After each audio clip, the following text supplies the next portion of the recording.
আপোনালোকে আমাৰ WhatsApp group আছে, তাত জইন হৈ ল'ব, ফেচবুক পেজ আছে, টেলিগ্ৰাম আছে, জইন হৈ ল'ব। তাত সদায় আপডেটবোৰ আপোনালোকে পাই থাকিব, ৰেগুলাৰ ভিডিঅ'বোৰো তাত চাব পাৰিব আপোনালোকে। এতিয়া কুৱেশ্যনবোৰ চাওক। 136 নম্বৰ কুৱেশ্যন কি দিছে? কম বয়সীয়া শিকাৰুৰ কাৰণে পাঠ প্ৰস্তুত কৰোঁতে শিক্ষকে সম্পূৰ্ণ শাৰীৰিক সঁহাৰি পদ্ধতি গুৰুত্ব দিছে। এই ক্ষেত্ৰত শিক্ষকে কি কৰিছে? সৰু সৰু ল'ৰা ছোৱালীৰ কাৰণে যেতিয়া পাঠবোৰ প্ৰস্তুত কৰিছে, তেতিয়া টোটেল ফিজিকেল ৰেছপন্স, সম্পূৰ্ণ শাৰীৰিক সঁহাৰিৰ ওপৰত গুৰুত্ব দিছে। সম্পূৰ্ণ শাৰীৰিক সঁহাৰি কি আছিল?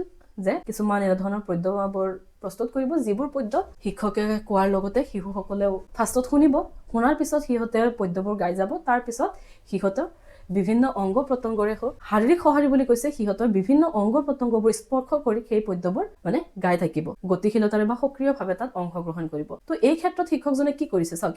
একেটা কুৱেশ্যনে আগৰ ভিডিঅ'টো কিন্তু পাইছো, কুৱেশ্যনটো বস্তুটো একে হয়, জাষ্ট অলপ পেটাৰ্ণটো চেঞ্জ হৈছে, নহয় জানো? ইয়াত শিক্ষকে কি কৰিছে আমাক সুধিছে, কাৰ্যবোৰ একাষৰীয়া কৰি থৈ প্ৰশ্ন সোধা উচিত আৰু উত্তৰ দিবলৈ উৎসাহ দিয়া। চাওক, সম্পূৰ্ণ শাৰীৰিক সঁহাৰি মানে তাত প্ৰশ্ন সোধা বা উত্তৰ দিবলৈ উৎসাহ দিয়া এনেকুৱা কোনো ধৰণৰ কথা নাই। তাত শিক্ষকসকলে শাৰীৰিক প্ৰতিক্ৰিয়াহে প্ৰদান কৰিছে। শিক্ষকজনে প্ৰশ্ন বা উত্তৰৰ ইয়াত কোনো ধৰণৰ স্থান দিবলৈ এয়া কৰা নাই, বা ছাত্ৰ ছাত্ৰীবোৰে নিজৰ স্থানত বহি থাকি। চাওক, 3 নম্বৰত ছাত্ৰ ছাত্ৰীসকলে বহি থাকি যুটীয়াভাৱে বা সামূহিকভাৱে কাৰ্য কৰাৰ কথা কৈছে। এতিয়া বহি থাকি কেনেকে হ'ব? সম্পূৰ্ণ শাৰীৰিক সঁহাৰিত কি থাকিব? গতিশীলতা থাকিব।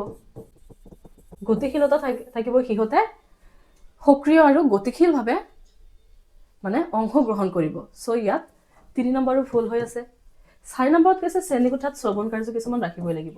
চাওক, সম্পূৰ্ণ শাৰীৰিক সঁহাৰিত শ্ৰৱণ কাৰ্য আছে, ঠিকেই আছে, কিন্তু কেৱল শ্ৰৱণ কাৰ্য বুলি ক'লে আমাৰ ভুল হ'ব, কাৰণ শ্ৰৱণৰ লগে লগে কিন্তু ছাত্ৰ ছাত্ৰীসকলে শাৰীৰিক সঁহাৰিও কিন্তু প্ৰদান কৰিছে।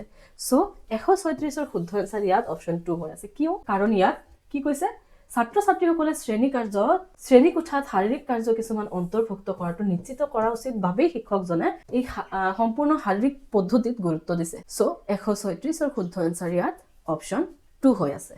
চ' অসমীয়া পেডাগজিৰ আন এটি মেৰাথন আমি কনচেপ্ট প্লাছ প্ৰিভিয়াছ ইয়াৰৰ যি কুৱেশ্যন এনেকুৱাকে আপোনালোকক ধুনীয়াকে মেৰাথনটোত আলোচনা কৰা হৈছে। কিন্তু এই মেৰাথনটো আপোনালোকে আমাৰ যি মোবাইল এপ আছে আছাম টেট একাডেমি, এই মোবাইল এপত লাভ কৰিব। মই ইউটিউবত মেৰাথনটো দিয়া নাই, আপোনালোকে মোবাইল এপটো ডাউনলোড কৰি তাৰ পৰা মেৰাথনটো চাব পাৰিব। 137 নম্বৰ কুৱেশ্যন চাওক কি আছে। কোনো এটা ভাষাৰ ব্যাকৰণ শিকা হৈছে ভাষাটোৰ নিয়মবোৰ শিকা। তলত দিয়া কোনটো অভিগমন এই উক্তিটো সমৰ্থন কৰে? ইয়াত নিয়ম শিকাৰ কথা কৈছে। ক'ত নিয়ম শিকে? ব্যাকৰণ অনুবাদ পদ্ধতিত নে নিগমনত নে আগমনত নে যোগাযোগমূলক? যোগাযোগমূলকটো নহবই, কাৰণ যোগাযোগমূলক মানে কি? যোগাযোগৰ জৰিয়তে ভাষা শিকা। ইয়াত যোগাযোগৰ কথা কোৱা নাই, নিয়ম শিকাৰ কথা কৈছে। ব্যাকৰণ অনুবাদ পদ্ধতিও নহব, কাৰণ ব্যাকৰণ অনুবাদ পদ্ধতিত কি কৰা হয়? ব্যাকৰণৰ নিয়মবোৰ শিকোৱা হয়, যদিও ইয়াত অনুবাদ কৰা হয়। অনুবাদৰ কথা আহিব, মুখস্থৰ কথা আহিব, আৰু মাতৃভাষাটো কিন্তু জোৰ দিয়া হয়। চ' এই উক্তিটোত কেৱল নিয়ম শিকাৰ ওপৰতহে গুৰুত্ব দিছে, কেৱল নিয়মৰ কথা কৈছে, নিয়ম শিকাৰ কথা কৈছে, সেইকাৰণে ব্যাকৰণ অনুবাদ নহব। আগমনত উদাহৰণৰ পৰা এক্সাম্পলৰ পৰা ৰোললৈ যায়, আৰু ডিডাক্টিভত কি কৰে? ৰোলৰ পৰা এক্সাম্পললৈ যায়। তো নিয়মৰ ওপৰত গুৰুত্ব ক'ত দিয়ে? নিগমনত দিয়ে, ডিডাক্টিভৰ ওপৰত দিয়ে, আগমনটো নহব। ইয়াত উদাহৰণৰ ওপৰত গুৰুত্ব দিয়াৰ কথা আহিলে তো ইণ্ডাক্টিভ হলে হয়। ইয়াত শুদ্ধ আনসাৰ ডিডাক্টিভে হ'ব, কাৰণ উক্তিটোত কি কৰিছে?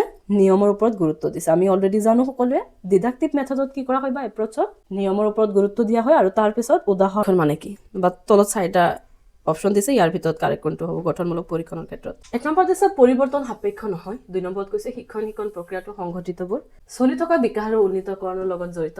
4 নম্বৰত কৈছে বিষয় এটাৰ বা বেছি এটা নিৰ্দিষ্ট স্তৰ এটা সম্পন্ন কৰা।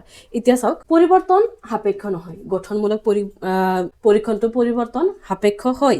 ফলাফল অনুসৰি শিক্ষণ পদ্ধতি ইয়াত পৰিৱৰ্তন কৰা হৈছে। পৰিৱৰ্তন সাপেক্ষ নহয় বুলি কৈছে, ই ভুল হৈ আছে, কাৰণ ফলাফল অনুসৰি শিক্ষণ পদ্ধতি কি হৈ থাকে? সলনি হৈ থাকে নে নাই? চ' 1 নম্বৰ অপশ্যনটো এনেও নহয়। 2 নম্বৰত কৈছে শিক্ষণ প্ৰক্ৰিয়াটো সংঘটিত বোধ।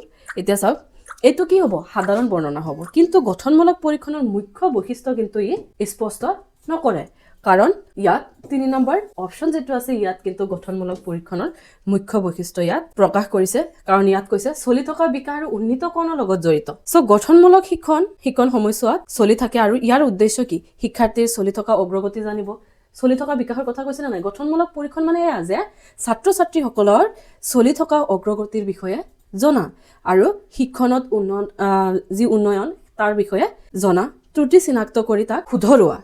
সেয়ে ই হৈছে বিকাশ আৰু উন্নয়নৰ লগত জড়িত। গঠনমূলক পৰীক্ষণ কি হয়? বিকাশ আৰু উন্নয়নৰ লগত জড়িত হয়। চ' 3 নম্বৰ অপশ্যনটো ইয়াত কাৰেক্ট হৈ আছে 4 নম্বৰটো নহ'ব বিষয় এটাৰ বা বেছি এটা নিৰ্দিষ্ট স্তৰৰ সম্পৰ্কে সম্পন্ন কৰা এইটো সমাপনী পৰীক্ষণ হ'ব সামেটিভ এছেছমেণ্টৰ বৈশিষ্ট্যহে হ'ব ই গঠনমূলক পৰীক্ষণৰ বৈশিষ্ট্য নহ'ব সো 150 ইয়াৰ শুদ্ধ আনসাৰ কোনটো হৈ আছে অপচন 3 হৈ আছে আপোনালোকে আৰু এনে ধৰণৰ প্ৰিভিয়াছ ইয়াৰৰ যি ডিসকাশন যিবোৰ ক্লাছ আছে সেইবোৰ পাবৰ বাবে সকলোৱে চেনেলটো সাবস্ক্ৰাইব কৰিব লগতে বেল আইকনটো দবাই ৰাখিব আৰু ভিডিঅ'টো ভাল লাগিলে আপোনালোকে লাইক কৰিব কিবা প্ৰবলেম থাকিলে কমেন্ট কৰিব আৰু আগলৈ ভিডিঅ'বোৰ শ্বেয়াৰ কৰি থাকিব থ্যাংক ইউ আজি ইয়াতে সামৰিছো পেপাৰ 1 বা 2 ৰ যিকোনো নোটছ পাবৰ বাবে প্লে ষ্টৰত গৈ আসাম টেট একাডেমি মোবাইল এপটো ডাউনলোড কৰি ল'ব ইয়াত প্ৰত্যেকটা সাবজেক্টৰ নোটছ ধুনীয়াকৈ দিয়া আছে